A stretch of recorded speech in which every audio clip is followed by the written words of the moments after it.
Welcome into another episode of the A-List Podcast. I'm Kwani Lunis, joined as always by my two favorites, Sherrod Blakely, Gary Washburn. And we're coming to you hot because we just got some breaking news to start this episode. I will read the tweet per Woj verbatim. Restricted free agent forward Grant Williams is finalizing a 4-year, $53 million sign and trade agreement to land with the Dallas Mavericks. Sources tell ESPN. The quote tweet is that Boston will end up landing 3 second-round picks in that deal, including a 2024, 25, and 28 pick, sources tell the four-letter network. So let's react. How do we feel? By the time this airs, it'll probably have been officially official. So what do you think? I like it. I think the money that Grant is getting is about where he should be. I thought that, going into the season, you thought his ceiling was $20 million. After the way he played and just some of the in and out of the lineup rotation type of issues that went down this season, I thought he was looking at something in that 10 to 15 million a year range. And this is pretty much in that ballpark. So I'm happy for Grant because he's going to get an opportunity to play, I think, a consistent role, which I just don't think was going to happen in Boston. And, the Celtics, they get some more asset capital going forward. Second-round picks are going to have tremendous value for a team like Boston when you think about some of the challenges that they're going to have from a roster construction standpoint because of some of the new rules and regulations as far as the salary cap is related and as far as their salary in terms of the players is going to fall. So I think everyone gets something out of this that makes sense for them going forward. Dallas, I think, is a pretty good player with a very, I think, player-friendly contract and team-friendly contract. The Celtics get some assets for a guy that they clearly were ready to move on from. Yeah, I'm not crazy about the deal for the Celtics. I mean, second-round picks. What does Dallas have that you would want, Gary, if we keep it at 100, other than Luka? I would have demanded a first-round pick. I mean, I didn't want Reggie Bullock. He went to San Antonio. I don't think he's a very good player in terms of really helping you. But to give up Grant, who could be a pretty good player when he's playing well, hitting the three, defending for future second-round picks just doesn't do a lot for me. Now, obviously, this is a salary-clearing move. Grant got about the $13.25 million, and the Celtics get a $6.2 million trade exception. But when's the last time the Celtics have used a trade exception? Like, it's been a minute. Remember that big Evan Fournier trade exception or whatever that was supposed to be? Still waiting. when's the last time they've used a trade exception? So I'm just not excited about this deal. I thought that they could have figured out a way to bring Grant back, go all in for next year as opposed to letting him walk for nothing now. What player do you get back? The player that's going to be in uniform is 14 years old right now. You know what I'm saying? That dude going to the 10th grade. That way, Gary. That dude going to the 10th grade. So that dude got 2 more years before he got little Jimmy. So good. Look forward to little Jimmy Jenkins playing in Celtic green in 2028 or 2032. So I'm just not excited about the deal. I don't like it. You lose Marcus, now you lose Grant. You lose some of your identity. Now, I don't know. Maybe Sherrod's buddy Oshae Brissett will bring in something. I was waiting for someone to bring his name up. I wasn't going to do it. Delano Blanton. And, I'm sure they're still not fishing. I guess this probably means that Malcolm's going to stay because they don't want to get rid of both. But, if this is what it is, and let's say they re-sign Jaylen tomorrow and bring someone else in, maybe it'll be better. But I just don't like giving away quality, proven talent for some dude who's in the 10th grade. I just don't. But here's my thing, Gary. I don't think you had a choice in this matter because, yes, he was a restricted free agent. But when they signed Oshae, and we'll talk a little bit more about him later, that to me was the final coffin in the Grant ain't coming back to Boston tomb. It wasn't going to happen. And let's be honest, if you're Grant, if let's say you get a pretty good offer, you're probably going to tell your agent, to tell the Celtics, please don't match this offer. I don't want to come back and be in and out of line because we still don't know exactly why he was in and out the way he was. Because when he played, for the most part, he did a decent job. He had some bad games, and people, they'll lock onto the 2 free throws he missed against Cleveland. They'll lock onto the gun flapping against Jimmy Butler. But really, if you look at his entire body of work this season, he wasn't a bad player. But for whatever reason, he never gained the full and undivided trust of the head coach. And if you're a young player like Grant and you got a chance, you got a potential get out of jail card waiting for you, you are going to flex that. And to me, being a restricted free agent was exactly what he was going to do. I don't believe Grant wanted to come back if he suspected things would be similar to how they were this past season. And I can't blame him. This is a much better situation for him. And I think the Celtics made it pretty clear with some of the moves they made that he did not figure into their plans. So when you are moving on from a player and you're able to get anything of value for him, to me, that is a win. Now, Gary, I will agree with you. Does this deal make me excited and think that this is it? This is the key? Hell no. You are excited because your boy Brissett get to play now. Well, Gary, I'm trying to be an unbiased voice in this conversation. Okay? You might as well give us the 411 on Oshae Brissett. Right, what do we need to know? Yeah, because you and Bobby Manning doing high fives and backflips. Right. They saw the Syracuse guy. Go ahead. Have at it. I gotta say, before we move on to Oshae, shout out to Grant Williams, because he was also at Michael Rubin's party that I would be remiss if I didn't mention that party on this episode. We're gonna miss Grant. What a class guy. I mean, couldn't have been better with the media. I'm gonna miss Grant. Like, I really am. I hope he does well in Dallas. Is a guy you root for. Just a really good kid. I mean, just how you would want your son to be 25, just a really level-headed, mature, he talks a lot and who cares, so what, that's fine. But just a really level-headed kid. And I thought that, I don't know what happened with him in Missoula last year and why he wasn't more in the lineup. I thought he got a really raw deal. It wasn't right what happened to him last year. Maybe he was looking to move on. But I think, he did a basketball camp on Saturday in Boston. His roots are still here. So, but I think, Dallas, obviously, let's see how it goes with Luka and Kyrie and what kind of role he fills. And I think Dallas looking to get a little bit tougher. But I'm going to really miss Grant Williams. I must say that losing Grant and losing Marcus Smart in 2 weeks is tough for us media guys, because those are the two best guys in terms of us dealing with us on the team. Like heart and soul, too. Like, I know they would say Marcus Smart was the heart and soul of the Celtics. And I think, to your point, Grant became an extension of it. Like, one of my most favorite videos that I think I talked about it, that I shot, though, on, for my old role, it was Grant asking Marcus Smart for an autograph. And he's like, can you sign it mini me, as a joke? Like, can you sign it as me being your mini me? But I do think, even though they were definitely opposite in some ways, their personalities and the spirit that they brought to the team in the locker room, whether it was annoying or not, I think it made a big difference when you think about camaraderie. So I'm with you on that one. I think that both of those guys brought a clear, selfless mindset to the game. I think they didn't always play selfless basketball, but more times than not, the approach to the game felt as though, let me make sure my teammates are good, because that will make me good. That will help the greater good. And they were both really good about that. Grant, yes, he talks a lot, but that's just who he is. He's that little brother that, damn, you get on my damn nerves, but I love you, dude.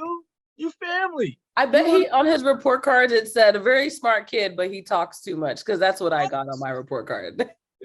Yes, he's that kid. He was that kid, and like you, I will miss him. Marcus, it goes without saying, Marcus was my favorite player. Everyone who's been around me for the last 4 or 5 years knows that was my dude. So we've communicated, and it's sad to see him go. But I say this with absolute all due respect, no shade. No shade. I would have done the deal too. Yeah. I would. Malcolm trading Malcolm would have been my first choice. If I had the chance to add Porzingis and it cost me Marcus Smart, I would have done the deal too. And again, that's coming from someone who absolutely loves Marcus Smart to death.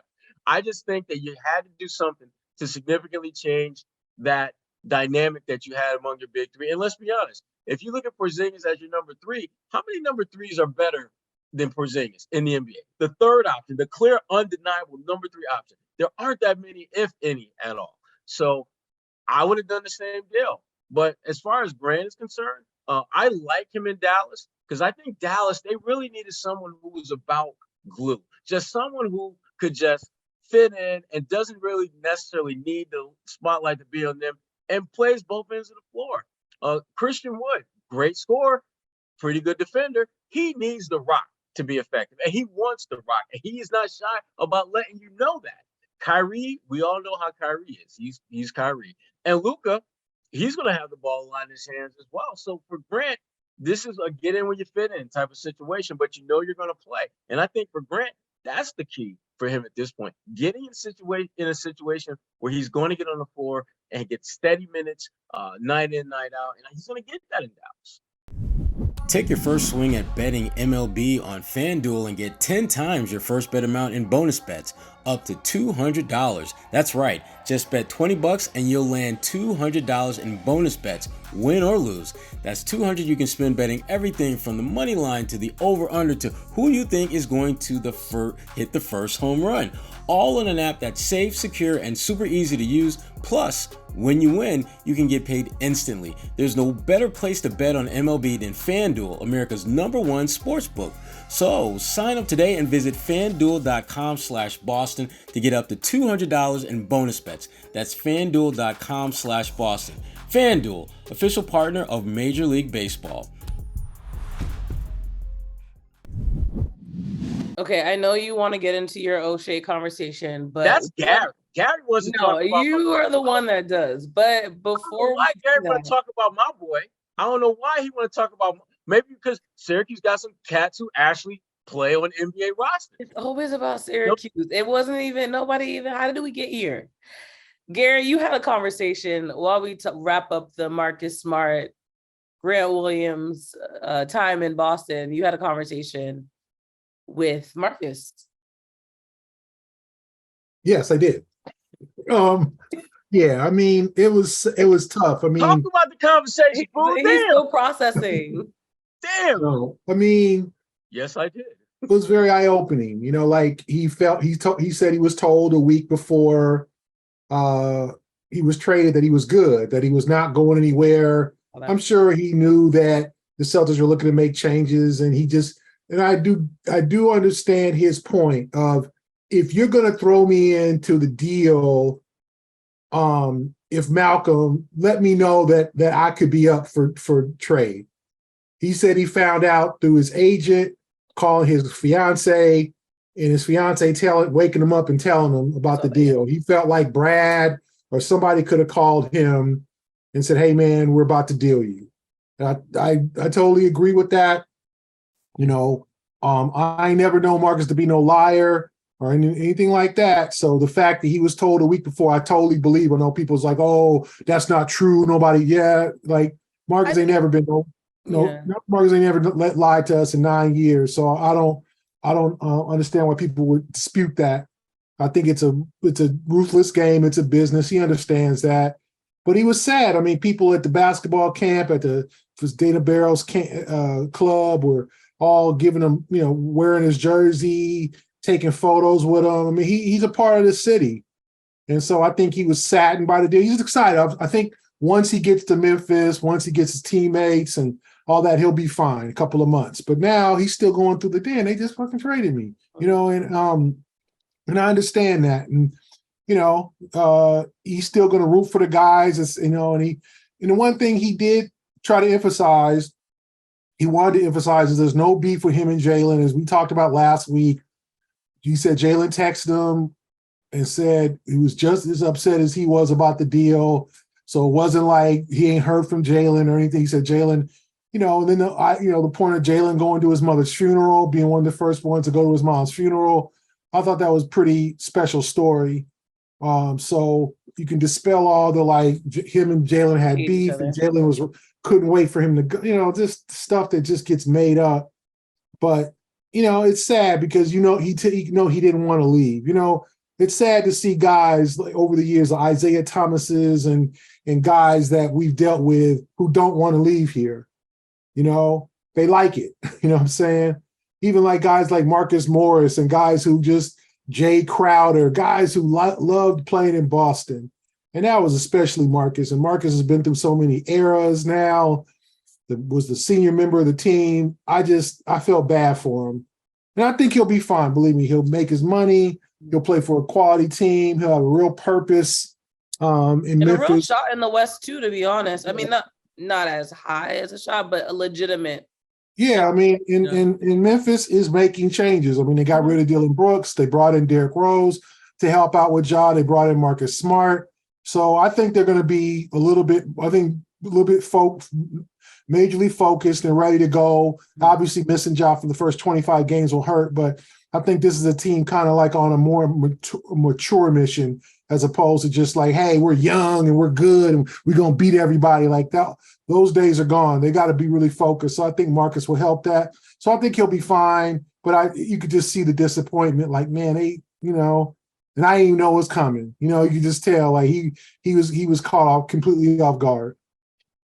Yeah. And to that point, quickly, sorry to Sherrod, but a lot of players have been recently quote tweeting Woj or Shams posts about their specific incident and saying, oh, thanks for the heads up. So it seems as though that's become a trend, and that's a whole other conversation in itself. But like the same way a job requires us to provide a 2 weeks notice, I would imagine it should be a common courtesy to at least pick up the phone or send an email and say, hey, your job with us is brother, get a 2-minute notice. Yeah, I don't need 2 weeks. Because Can I get a 2-minute players notice? should not be finding out on Twitter that they just got traded. Like, that's unacceptable. That doesn't make any sense.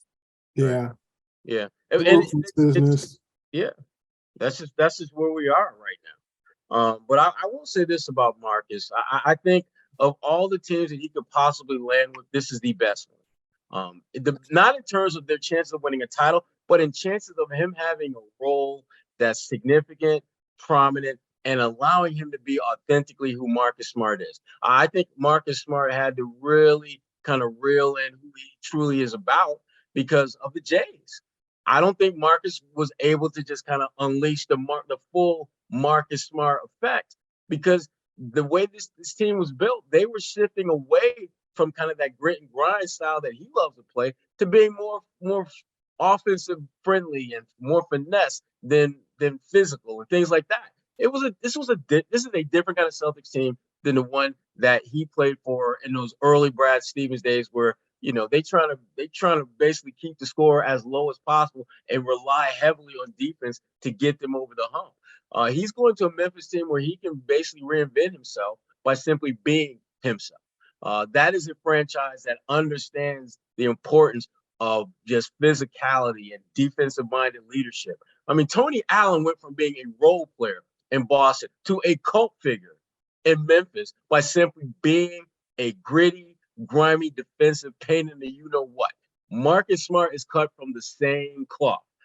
And so that's why I think this is a great situation for him. And I would not be surprised if we get to the time of the conference finals and Memphis is still standing because their best player, Ja Morant, is getting a 25-game break. So by the time you get to the playoffs, he's not going to have the same wear and tear physically that a lot of the top players on teams will have. And Memphis, they're going to be a grinding team, and that's in Marcus Smart's wheelhouse. So I think he's going to hit the ground running. I think they're going to be better than people think, and I would not be shocked if that's a team that gets to the conference finals and potentially the NBA finals. I think they've got that type of talent already. And if you add a guy that gives you a little bit of edge, and as Gary pointed out, you bring in a guy like D Rose who gives you that veteran high-level experience, you take out some of the immature moments that we saw from that team and you replace it with sage veterans who've been there, done that. That's what they're getting with Marcus Smart and Derrick Rose. And that's why, again, I think they could be one of the surprise teams to come out of the West this year. All right, Sherrod, it's time to talk about your guy, Oshae. Since you've been waiting all episode. So last week, the Celtics and Oshae Brissett, they agreed to a 2-year deal. The second year is a player option. What do you think he's bringing to the table? Because you are smiling from ear to ear right now. Listen. and Gary knows this because him and I, we, but maybe when he was in Indiana, we talked a little bit about this just randomly. Oshae belongs in NBA. He's an NBA player. He's had an interesting journey, undrafted out of Syracuse. He's born in Toronto. He's part of that Canadian connection. Him, Corey Joseph. There's a bunch of guys. Jamal Murray's part of that Canadian clique. And he's 6'7". I think he's great. What's that? Sorry, continue. I think he's going to be a good fit for the Celtics. The thing about him is that he understands that he's a role player. He understands that you are going to have a very limited bandwidth that you can operate with. All you need to do, knock down open shots, play defense, rebound. And my thing, to me, it's going to be a good deal this season if he can get you 3 games that he single-handedly helps you win. It's a great deal because he's going to play well in more than just 3 games. But there are going to be 3 games where Tatum's going to be like 7 for 22. Jaylen's going to be like, maybe 7 for 10 with 7 turnovers. So that ain't really helping you. And Kristaps Porzingis, he's just going to have one of those games where he's not very good. Oshae come in there, get you 7 for 9, get you 6, 7, 8 rebounds. You win by 3. He's going to have, I think, 3 or 4 games like that where he's just going to really help fill that gap that you need in terms of scoring. And the thing about him, and as you pointed out, Kwani, he understands that he has a player option for year 2. That means you ball out year 1.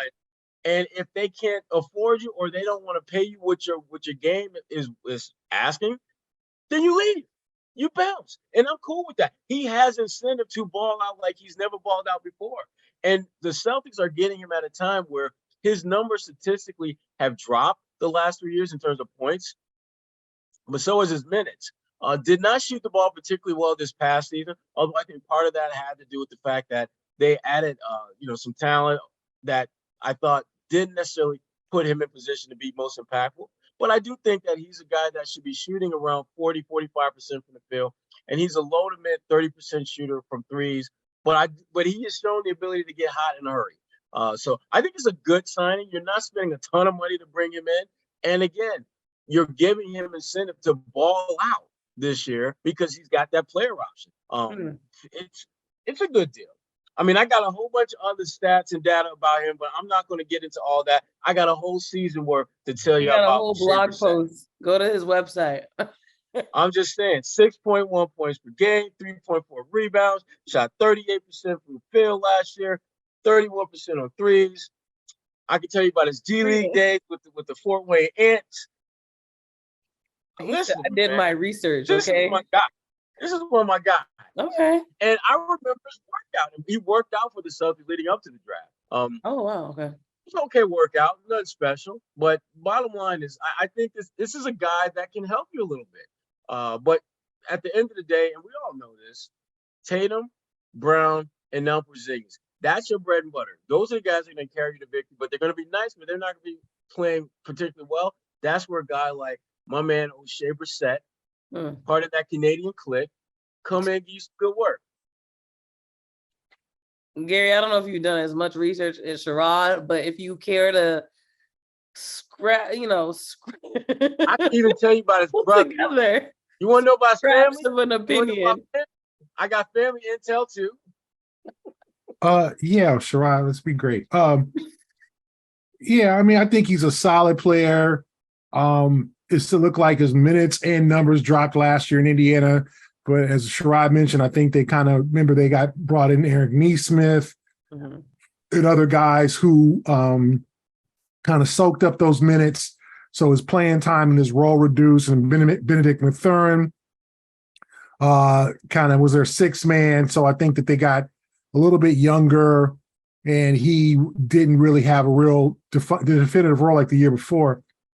The question is, can he replace Grant?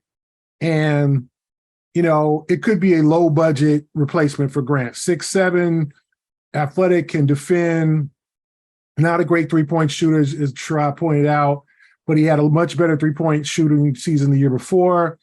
So to me, I think it's a solid quality signing. And like Sherrod mentioned, I think it was kind of a sign that they were making plans for life after Grant. And we'll see how they supplement their bench. They still got some bench spots to fill up. Now if they're going to bring back, we're going to bring back Cornette again, or they're going to bring back Blake Griffin, or we don't know.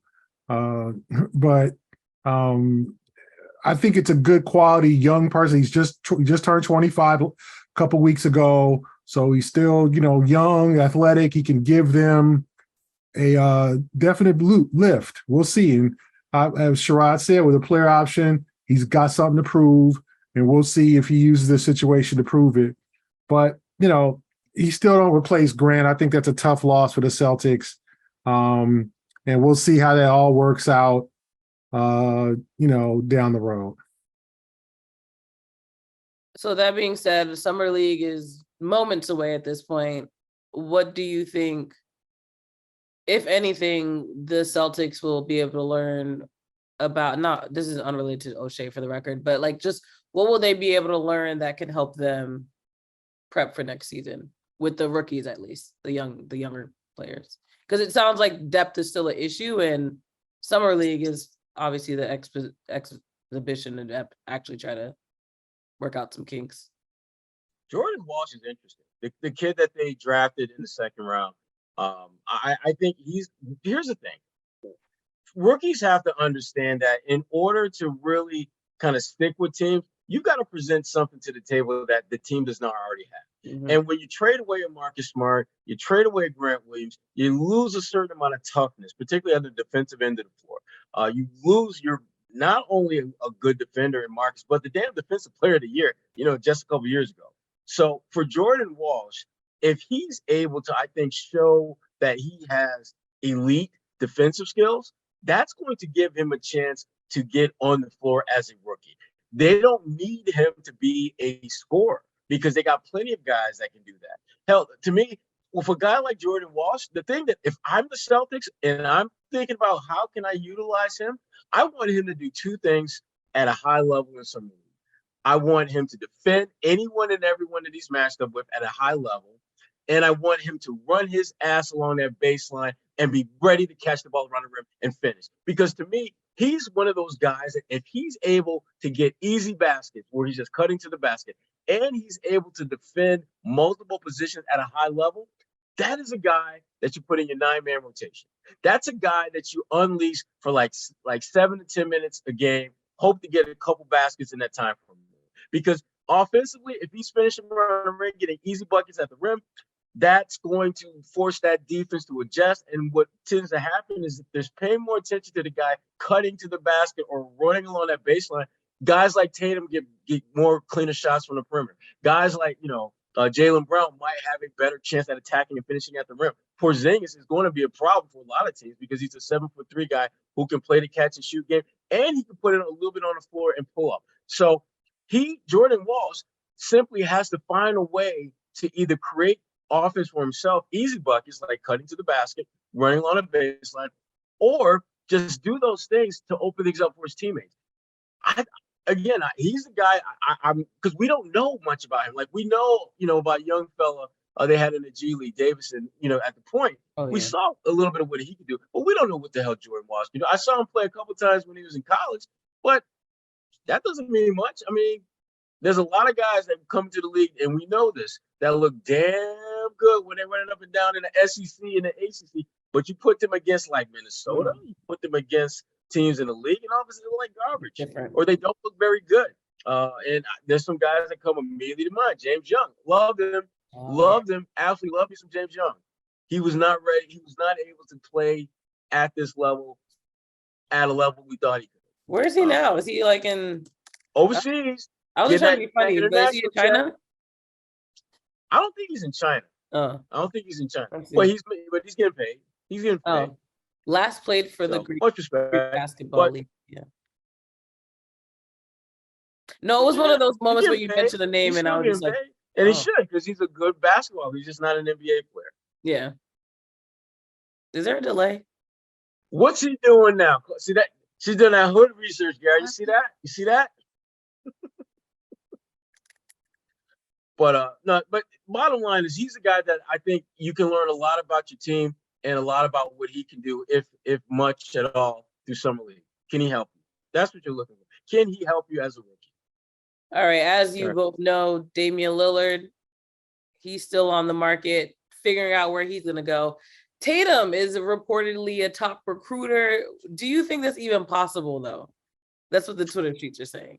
But you go ahead first, Gary. Do you see that as a viable option?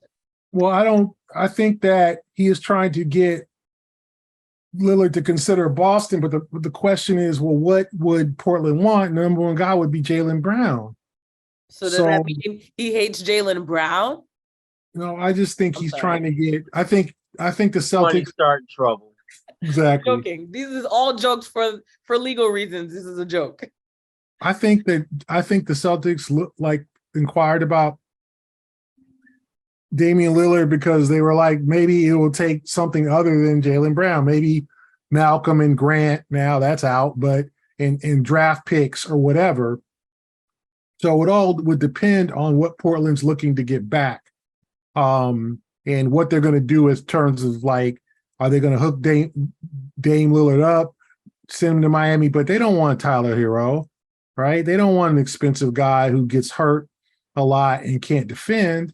So they're going to have to bring a third team into it. It's going to be complicated. It's going to be probably a long time before this is all settled, considering that Portland's got no rush to make a deal. They're not going to make a bad deal. Would they send him to a legitimate contender though? I think they would. I think that's all they probably owe him is going to a team that can contend. Other than but Miami doesn't have enough assets, and Miami's like, we're not going to trade out Abido. Well, there's a starter. There's a stop right there. It's a non-starter. What are you're not going to? You got to give something up. I would be like, you gonna give us Adebayo? Nope. Okay. Well, no deal. Find a third team. Find somebody else we can bring in. And remember, they just paid Jeremy Grant $160 million over 5 years, which probably is top one. Who did he go to again? Oh Christ! One of the worst contracts. Please boot him from this. Yes, one of the worst contracts, one of the worst signings of the offseason, because I don't think he's a $32 million a year player. I thought he's maybe a $20 million a year player. Maybe they were trying to get Dame encouraged and excited and oh, you brought my guy. Okay, that's cool. But to me, I don't know if Jason's trade Jaylen. I want Dame. I mean, I don't think Jason's that ruthless. I think Jason just wants everybody to think about Boston. Mm-hmm. I don't think Jason's a GM. Yeah, I don't think he's got that LeBron GM thing in him where it's he'll trade his best friend if it helps him win 2 more games. I don't think Jason's that ruthless. I think Jason is just trying to get a chip. And hey, if they'll take other guys besides, Jaylen, let's do it. I don't think that's going to happen. But I think now that this Grant stuff is over with, I think the Celtics would be best suited to just sign Jaylen, get that out the way, and keep it moving. Sign him, have some good publicity as we head to Vegas for Summer League, and where there's some, not coming off, y'all lost Marcus and Grant. They need to do something to motivate, get the fans going, and make sure Jaylen is happy and get that contract negotiated and done in the next couple of days. You queued me up because I'm curious, is it a red flag that we haven't heard? And this is kind of contradictory to our conversation about when players get traded and find out on Twitter, but are there maybe some behind doors conversations that are happening? Or because I just recently saw a report that there hasn't necessarily been any talks just yet. So I'm curious if this is a bad thing that we don't know what's going on with Jaylen's contract. Well, I do think that I don't think it's a bad thing. No, I don't think it's bad. Because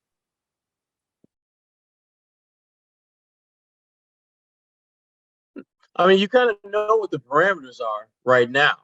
You know that what you can pay him up to, that's what he wants. So there's not a whole lot to talk about. I think for the Celtics, the main reason why you haven't done it yet is because you want to keep a certain amount of flexibility. Because the minute you sign that deal with him, you can't trade him for a year. So you have some flexibility as long as that deal's not done to do some things if you so desire. So I think at this point, though, to Gary's point, you want to have something that fans actually want to see come to pass that looks positive for them going forward. And to me, that's the only thing that they can really do that I think would make fans like, yes, here we go. Let's go. We got our crew. Let's get that chip. I don't think there's anything else they can do that would make people excited about this team other than just doing what makes the most sense, which is bringing back your 26-year-old all-NBA wing. Yep. I mean, I think that the Celtics have to just figure out quickly what they want to do. And I read and I saw like they saved, if they had given Grant the same contract as Dallas did, it'd have been another $40 million in tax. So okay, they save some real tax money, and we all know that they signed they got a 10th grader in the deal. 2028. What year is a 20? If you get out of one and done in 28, so you graduate high school in 27. So yeah, you 10th grade, right? If you get out of high school in 27, you got out of high school in 10th grade. You're freshman. High school you went to?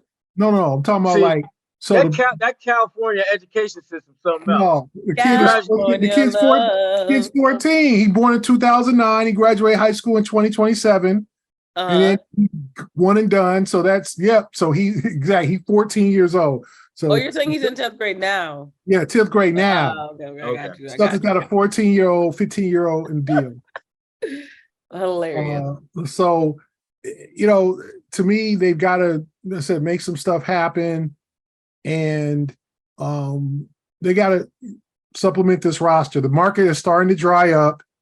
The free agents, Patrick Beverley's starting to start, some of the lower guys are starting to get deals or whatever and accept less money. So let's see what happens over this weekend. I think it'll be a very important weekend for the Celtics. A lot of moves to be made. I love that. Well, that's all I got. Y'all have anything else you'd like to vent about before we wrap up this week's episode? I'm just glad that the Celtics are adding to their roster guys like Oshae Brissett. That's all. That's all I got. Good player. I yield my time. Gary? Yeah, it's going to be tough to see Grant and Marcus go. That's all. It's Grant. I thought they would figure out a way to bring him back. Maybe he'd accept the qualifying offer, but the 4-year, $53 million in Dallas had always been kind of a team that had interest but there was a report from Mark Stein that they were going to sign or try to get Matisse Thybulle, but now they still have their mid-level also to offer because they got rid of Bullock in the deal. So it was a sign and trade instead of an offer sheet. So that enabled the fact that they gave up Reggie Bullock, enabled them to get Grant, and now they can still sign Matisse Thybulle to their offer sheet, who plays in Portland now. So, one man's trash, another man's treasure. Dallas obviously values Grant. Hopefully he'll get a good opportunity there, good atmosphere. Mark Cuban treats his players right now. It's always chaotic down there with Luka and Kyrie, but we'll see what Dallas does. Kyrie just extended, so he's staying there as well. Yeah, I think they had a real good off season, and we'll see how it goes for Grant. But good luck to Grant. I'm really happy he got his bag, and I'm sad to see him go. Thank you for your time here, Grant and Marcus. I think that's a wrap on this week's episode of the A-List podcast. For Sherrod Blakely and Gary Washburn, I'm Kwani Lunis. As I said last week, we'll be back here next week because there's going to be something to talk about. So stick with us. You know there will be.